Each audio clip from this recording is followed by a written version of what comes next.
dua benua, yaitu benua Asia dan Afrika.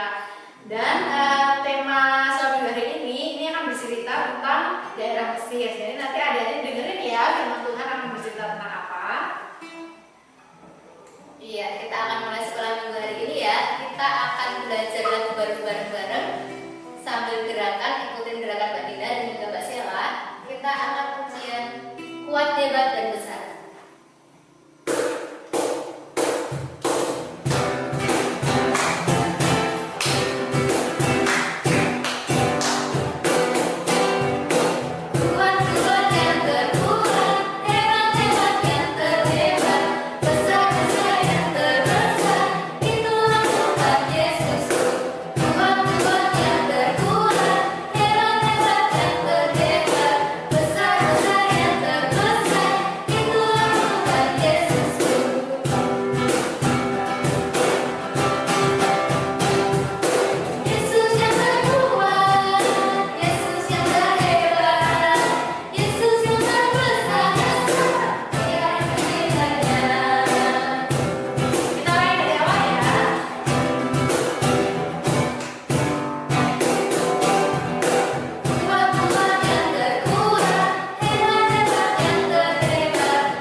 Tuhan sertai ya Tuhan. Terima kasih Tuhan, dalam nama Yesus, haleluya, amin.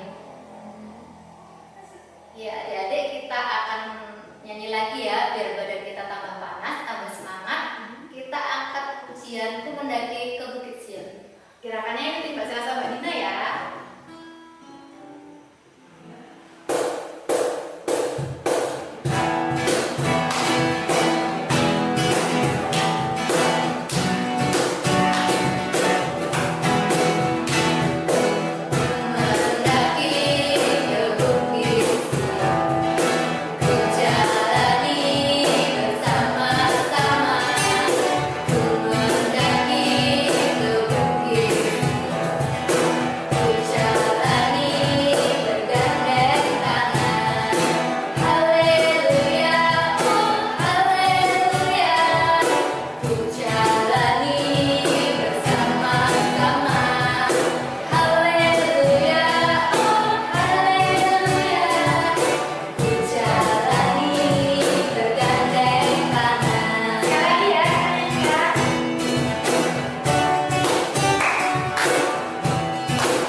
adik-adik, ketemu lagi ya kita dalam sekolah minggu online. Kita harus cukup sabar dulu karena kita belum bisa langsung ketemu ya. Tapi walaupun kita sekolah minggunya di rumah, tetap kita setiap hari minggu harus ikut sekolah minggu ya. terus diajak saudara-saudara yang ada di rumah, kakak, adik ya, kita bisa bersekolah minggu dengan keluarga dulu untuk sementara. Nah, hari ini yang akan membawakan firman Mbak Sari. Nah, Mbak Sari mau tanya dulu nih, minggu kemarin kira-kira sekolah minggunya tentang apa ya? Mas pada ingat gak? Nah, terus siapa kemarin yang ngajar sekolah minggu? Ayo, nih ketahuan kan siapa yang kemarin sekolah minggu atau enggak? Nah, kemarin yang membawakan firman adalah Bu Ari ya. Dan kemarin ceritanya tentang telah ya. Kalau sekarang kita akan belajar bersama dengan tema untuk firman pada pagi hari ini, yaitu Tuhan menyertai jalanmu ya. Oke, firmannya pada pagi hari ini adik-adik bisa buka dari Keluaran 14 ayat 19 sampai 31. Kemudian bergeraklah malaikat Allah yang tadinya berjalan di depan tentara Israel, lalu berjalan di belakang mereka. Dan tiang awan itu bergerak dari depan mereka, lalu berdiri di belakang mereka. Demikianlah tiang itu berdiri di antara tentara orang Mesir dan tentara orang Israel. Dan oleh karena awan itu menimbulkan kegelapan, maka malam itu lewat, sehingga yang satu tidak dapat mendekati yang lain semalam-malaman itu. Lalu Musa mengulurkan tangannya ke atas laut, dan semalam-malaman itu Tuhan menguapkan air laut dengan perantaraan angin timur yang keras, membuat laut itu menjadi tanah kering, maka terbelahlah air itu. Demikianlah orang Israel berjalan dari tengah-tengah laut di tempat kering, sedang di kiri dan di kanan mereka air itu sebagai tembok bagi mereka. Orang Mesir mengejar dan menyusul mereka. Segala kuda Firaun, keretanya dan orangnya yang berkuda sampai ke tengah-tengah laut. Dan pada waktu jaga pagi, Tuhan yang di dalam tiang api dan awan itu memandang kepada tentara orang Mesir. Lalu dikacaukannya tentara orang Mesir itu. Ia membuat roda keretanya berjalan miring dan maju dengan berat, sehingga orang Mesir berkata, "Marilah kita lari meninggalkan orang Israel, sebab Tuhanlah yang berperang untuk mereka melawan Mesir." Berfirmanlah Tuhan kepada Musa, "Ulurkanlah tanganmu ke atas laut, supaya air berbalik meliputi orang Mesir, meliputi kereta mereka dan orang mereka yang berkuda." Musa mengulurkan tangannya ke atas laut, maka menjelang pagi berbaliklah air laut ke tempatnya, sedang orang Mesir lari menuju air itu. Demikianlah Tuhan mencampakkan orang Mesir ke tengah-tengah laut. Berbaliklah segala air itu, lalu menutupi kereta dan orang berkuda dari seluruh pasukan Firaun yang telah menyusul orang Israel itu ke laut. Seorang pun tidak ada yang tinggal dari mereka. Tetapi orang Israel berjalan di tempat kering dari tengah-tengah laut, sedang di kiri dan di kanan mereka itu air itu sebagai tembok bagi mereka. Demikianlah pada hari itu Tuhan menyelamatkan orang Israel dari tangan orang Mesir. Dan orang Israel melihat orang Mesir mati terhantar di pantai laut. Ketika dilihat orang Israel betapa besarnya perbuatan yang dilakukan Tuhan terhadap orang Mesir, maka takutlah bangsa itu kepada Tuhan, dan mereka percaya kepada Tuhan dan kepada Musa hambanya itu. Nah, demikian adik-adik ceritanya tentang Musa yang melewati laut bersama bangsa Israel. Nah, kenapa sih kok Musa itu membawa bangsa Israel itu keluar dari Mesir? Ada yang tahu adik-adik yang ada di rumah? Nah, kalau kita udah baca di sini, kita pasti tahu ya adik-adik ya. Jadi kenapa kok Musa itu membawa bangsa Israel keluar dari Mesir dan menyeberangi laut? Bahkan mereka sampai terbirit-birit ketakutan ya. Nah, jadi ceritanya gini adik-adik. Awalnya itu bangsa Israel itu mereka tinggal di Mesir ya, di tempatnya Firaun. Nah, tapi bangsa Israel itu mereka dijadikan budak ya adik-adik ya. Jadi budak itu kayak pembantu ya. Jadi disuruh ke sana, disuruh ini, disuruh itu tanpa digaji atau dibayar. Ih, capek banget rasanya. Gimana kalau adik-adik misalnya nih adik-adik habis cuci baju, kemudian adik-adik bersih-bersih nyapu, kemudian kemudian ngepel, kemudian adik-adik harus membersihkan halaman, kemudian adik-adik harus membersihkan kamar mandi, kemudian pagi. Begitu lagi diulang-ulang, pasti rasanya aduh kok nggak ada istirahatnya sih, capek banget kayak gitu kan. Nah, bangsa Israel juga seperti itu adik-adik, mereka disuruh apa, disuruh ini, disuruh gitu, belum sampai istirahat, besoknya lagi sudah disuruh. Nah, kemudian Tuhan merasa apa? Tuhan merasa kasihan kepada bangsa Israel dan dia mau membebaskan bangsa Israel dari penjajahan bangsa Mesir. Nah, kemudian Tuhan mengutus yang namanya siapa? Musa ya. Jadi Musa ini adalah seorang laki-laki yang dia diutus oleh Tuhan karena kesetiaannya kepada Tuhan ya adik-adik ya, dan dia yakin dan percaya kepada Tuhan.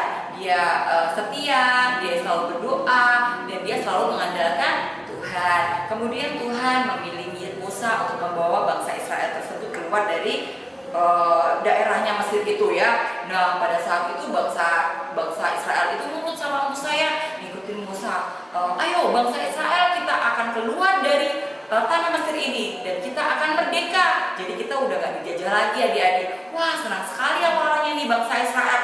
Oke, saya ikut Musa. Kemudian mereka berjalan di padang gurun. Nah, tiba-tiba karena mereka keluar dari tanah Mesir itu, Firaun mendengar, loh, di mana nih budak-budakku? Kalau sampai budak-budakku keluar dari tanahku, siapa nih yang akan aku suruh-suruh lagi?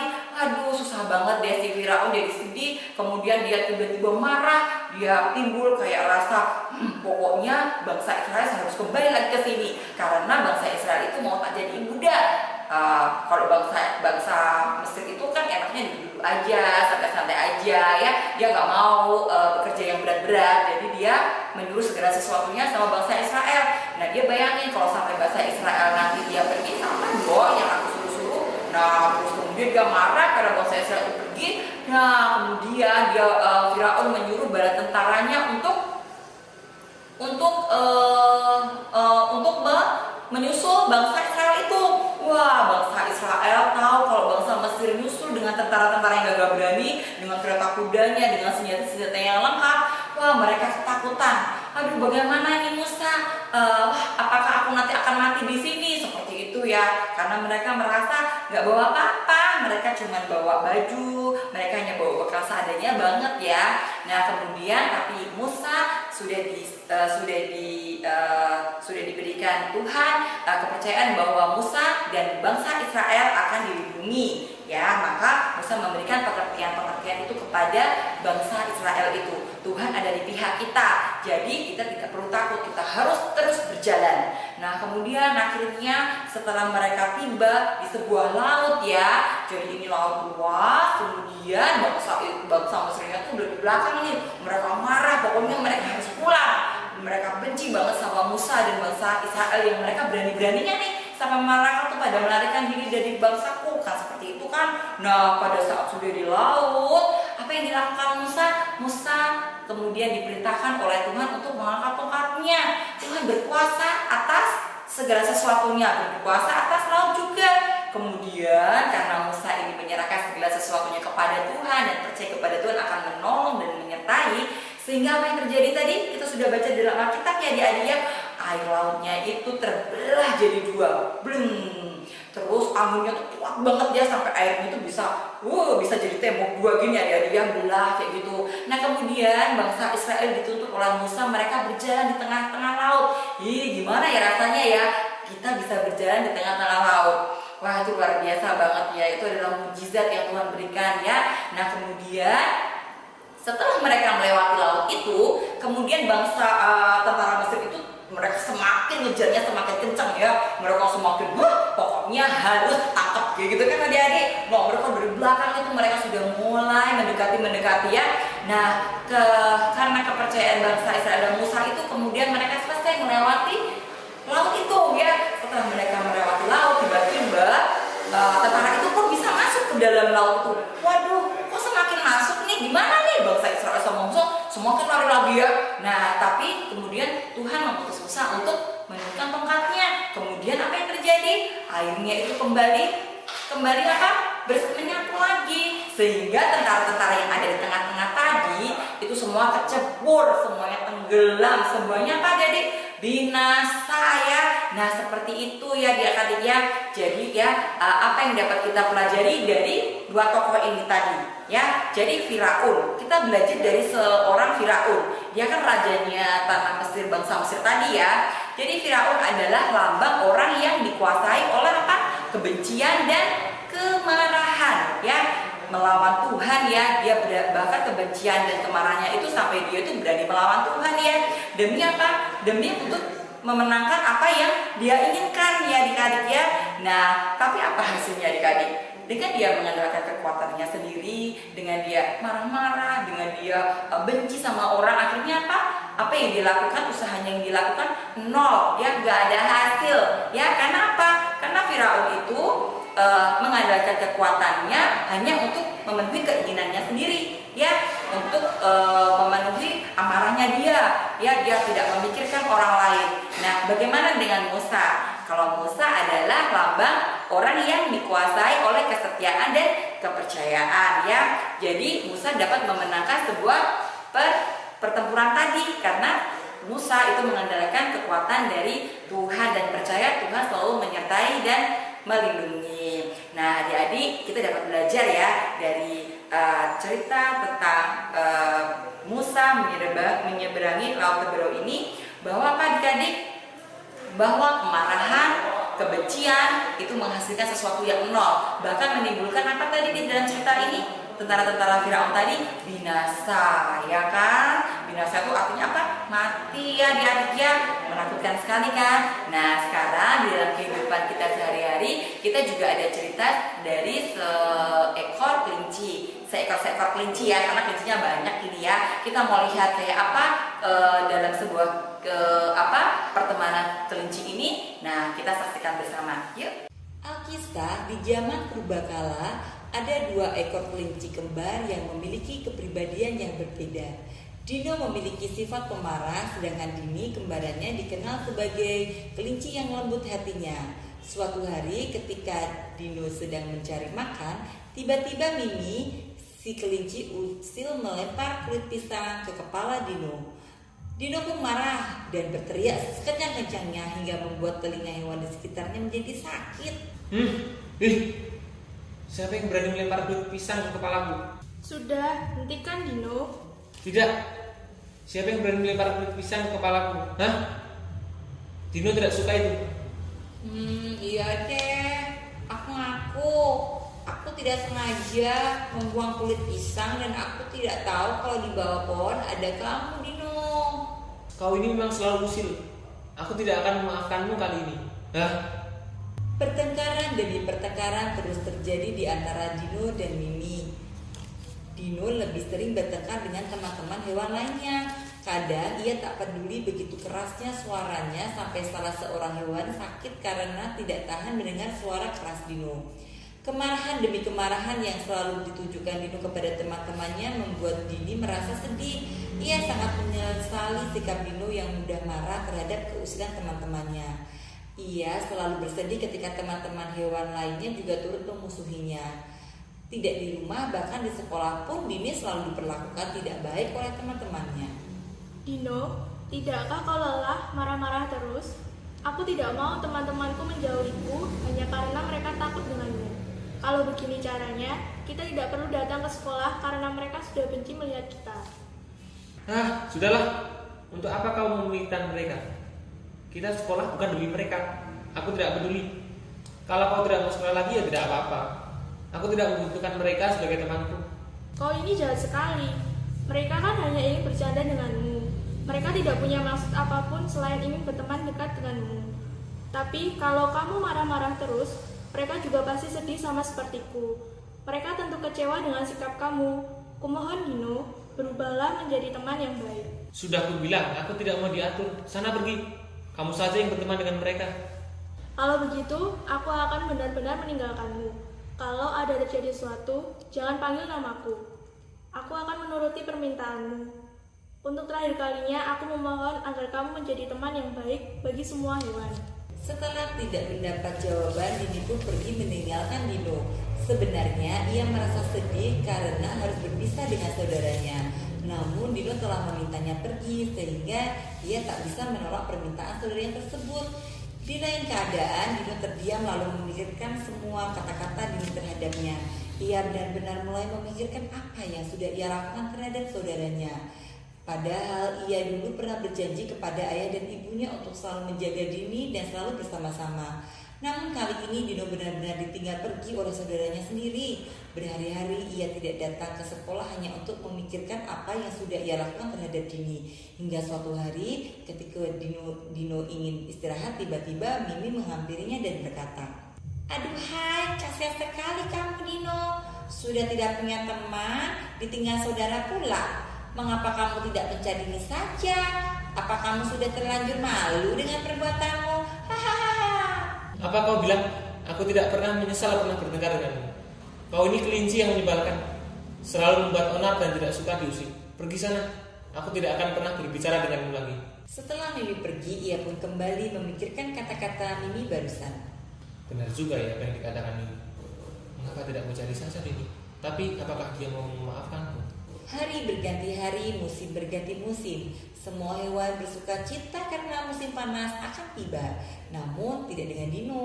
Ia terus mencari Dini dan belum menemukan Dini semenjak ia terakhir pergi. Dino sudah mulai putus asa. Ia pun memutuskan untuk berhenti mencari Dini dan beristirahat di sebuah pohon beringin yang rimbun. Maafkan aku ibu. Aku tidak bisa menjaga saudaraku sendiri. Aku hanya memikirkan diriku saja. Sekarang aku sendirian. Dini tak kunjung ditemukan. Ibu, tolong aku. Tiba-tiba angin berhembus kencang dan menerbangkan daun-daun di sekitar pohon beringin. Tampak dari kejauhan, Dino melihat segerombolan kelinci lainnya berjalan ke arahnya. Namun ketika di pertigaan mereka terpencar satu sama lainnya, kecuali seekor kelinci betina yang terlihat kurus. Ketika Dino melihat ke arah kelinci tersebut, ia begitu mengenali sorotan mata saudaranya, Dini. Seketika itu pula Dino berlari ke arah Dini dan memeluk saudaranya. Maafkan aku Dini. Aku sudah banyak mengecewakanmu. Aku sudah membuatmu dijauhi oleh teman-temanmu. Mulai sekarang aku janji aku tidak akan menjadi Dino si pemarah lagi. Kaukah ini Dino? Aku senang mendengarnya. Tapi bagaimana kau bisa tahu aku tinggal di sekitar sini? Aku hanya beristirahat di bawah pohon beringin itu. Aku hampir putus asa mencarimu. Aku janji akan tidak akan nakal lagi. Syukurlah, ayo kita pulang. Aku juga rindu dengan rumah lamaku. Sepanjang perjalanan, dua saudara kembar tersebut saling menjaga satu sama lainnya. Mereka tak hanya kompak di dalam kehidupan sehari-hari, tapi juga kompak dalam hubungan pertemanan hingga berprestasi di sekolah. Nah, kayak gitu adik-adik ceritanya tadi tentang siapa? Dino, Dini, dan Mimi ya. Siapa yang kayak Dino? Ayo yang sering marah-marah. Nah, siapa yang kalau sama teman-temannya seperti Dini atau seperti Mimi? Nah, adik-adik ya. Jadi dari pelajaran cerita tadi tentang kelinci-kelinci itu, kita bisa belajar bahwa kemarahan hanya akan membuat kita rugi sendiri, ya kan? Kita kehilangan teman, kita gak punya teman, kita jadi merasa sendiri, sedih kan rasanya. Kalau misalnya kita gak punya teman, siapa yang mau menolong kita ketika kita lagi butuh, ya kan? Gak ada. Nah, sudah dijauhi teman, ya kan? Saudara juga tidak ada yang mau mendekati, ya kan? Bahkan kita kehilangan kasih sayang juga dari Tuhan pastinya ya, karena kita nggak mau berbaik-baik dengan teman-teman kita semuanya. Jadi mulai sekarang jangan jadi anak yang suka marah-marah ya, marah-marah ke orang tua, marah-marah ke teman, marah-marah orang nggak ada apa-apa tiba-tiba marah-marah orang di sampingnya ya, jadi ngapain? Dia kan malah aneh ya.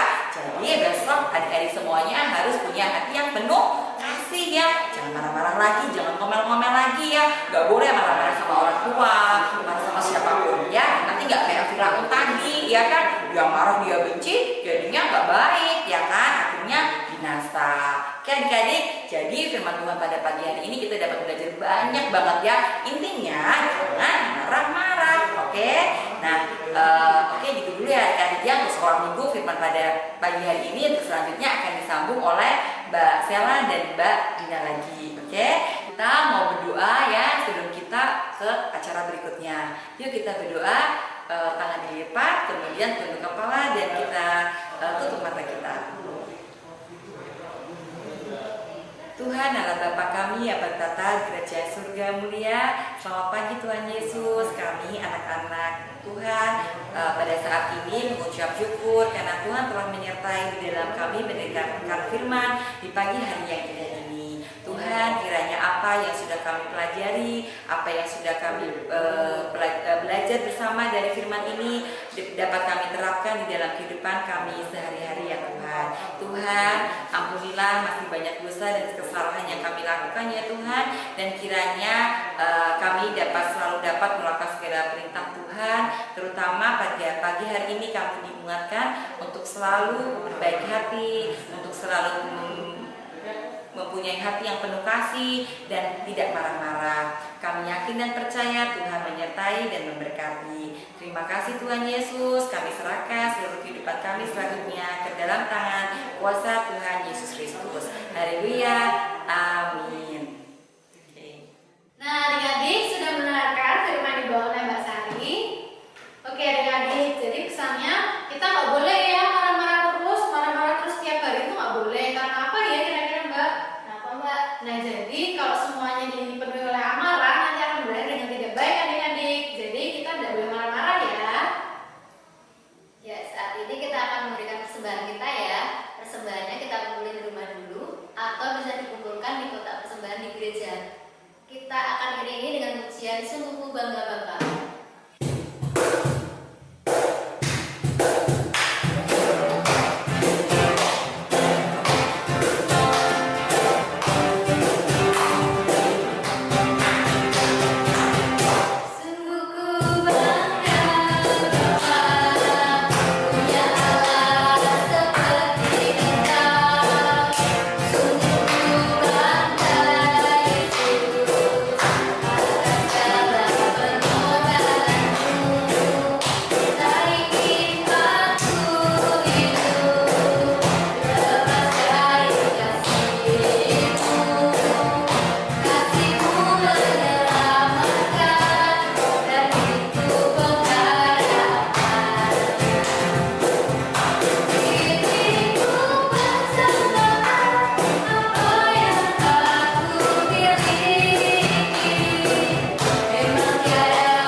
Oke adik-adik, sekarang kita akan memasuki doa syafaat. Yang pertama ada doa persembahan, kemudian yang kedua ada doa studi dan orang tua, yang ketiga ada doa bangsa dan negara, dan yang terakhir ada doa penutup. Mari kita lipat tangan, kita siapkan hati untuk berdoa. Mari kita berdoa. Tuhan, terima kasih Tuhan, Engkau telah pimpin sekolah minggu ini ya Tuhan. Tuhan, kami telah mendengarkan firman-Mu, kami juga telah memuji dan memuliakan nama-Mu ya Tuhan. Tuhan, kami telah mengumpulkan persembahan kami. Tuhan, berkati persembahan ini, kiranya persembahan ini dapat berguna untuk pelayanan sekolah minggu di GKJ Tanjung Kerto ini ya Tuhan. Tuhan, saat ini kami juga berdoa untuk kedua orang tua kami ya Tuhan. Tuhan, kiranya Engkau selalu berikan kesehatan, Engkau pimpin dalam setiap kerjaan kedua orang tua kami. Engkau selalu sertai ya Tuhan. Tuhan, pimpin pula kami yang sekolah ya Tuhan. Biarpun kami sekolah di rumah, kami yakin dan percaya Engkau selalu menyertai kami ya Tuhan. Terima kasih Tuhan. Tuhan, pagi hari ini Tuhan, kami juga akan berdoa untuk bangsa dan negara kami Tuhan, yang saat ini dunia sedang dalam kondisi yang tidak baik Tuhan, dalam kondisi pandemi. Kami selalu berdoa dan berharap padamu Tuhan, semoga Engkau pulihkan dunia kami Tuhan, Engkau kembalikan aktivitas kami seperti sedia kala Tuhan, dan kiranya Engkau selalu berikan kesehatan pada kami semua yang ada di dunia ini Tuhan. Dan kiranya Engkau selalu menyertai kami bangsa-Mu ini Tuhan. Semoga Engkau berikan kedamaian dalam dunia ini Tuhan, sehingga semua manusia dapat hidup berdampingan dengan baik Tuhan. Dan Tuhan, terima kasih karena pada pagi hari ini Engkau telah perbolehkan sekolah minggu ini Tuhan. berjalan dengan baik. Kami akan mengakhiri sekolah minggu ini Tuhan, kiranya apa yang kami peroleh dari sekolah minggu pada pagi hari ini dapat berguna bagi hidup kami Tuhan, dan kiranya Engkau selalu memberikan berkat yang melimpah bagi kami, kesehatan yang melimpah bagi kami Tuhan. Mari adik-adik kita lanjutkan dengan bersama-sama berdoa Bapa kami. Bapa kami yang ada di surga, dikuduskanlah namamu, datanglah kerajaan-Mu, jadilah kehendak-Mu di bumi seperti di surga. Berikanlah kami pada hari ini makanan kami yang secukupnya, dan ampunilah kami akan kesalahan kami, seperti kami juga mengampuni orang yang salah kepada kami. Dan janganlah bawa kami ke dalam pencobaan, tetapi lepaskanlah kami daripada yang jahat. Karena Engkau-lah yang punya kerajaan dan kuasa dan kemuliaan sampai selama-lamanya. Amin. Adik-adik, kita akan letakkan tangan kanan kita di dada sebelah kiri. Kita akan ikrarkan pengakuan iman rasuli. Aku percaya kepada Allah, Bapa yang Maha Kuasa, Khalik langit dan bumi, dan kepada Yesus Kristus, Anaknya yang tunggal Tuhan kita, yang dikandung daripada Roh Kudus, lahir dari anak darah Maria, yang menderita di bawah pemerintahan Pontius Pilatus, disalibkan, mati dan dikuburkan, turun dalam kerajaan maut. Pada hari yang ketiga bangkit pula dari antara orang mati, naik ke surga, duduk di sebelah kanan Allah Bapa yang Maha Kuasa, dan akan datang dari sana untuk menghakimi orang yang hidup dan yang mati. Aku percaya pada Roh Kudus, gereja yang kudus dan am, persekutuan orang kudus, pengampunan dosa, kebangkitan daging, dan hidup yang kekal. Amin. Nah, oke adik-adik, pada saat ini kita juga mau menerima berkat dari Tuhan ya. Gimana sikapnya ketika kita menerima berkat dari Tuhan? Ayo adik-adik, semuanya berdiri, kita bersikap manis di hadapan Tuhan karena kita mau menerima berkat dari Tuhan ya, sehingga kita selalu disertai oleh Tuhan. Kita terima bersama-sama. Tuhan memberkati kita dan melindungi kita. Tuhan menyinari kita dengan wajah-Nya dan memberi kita kasih karunia. Tuhan menghadapkan wajah-Nya kepada kita dan memberi kita damai sejahtera. Amin.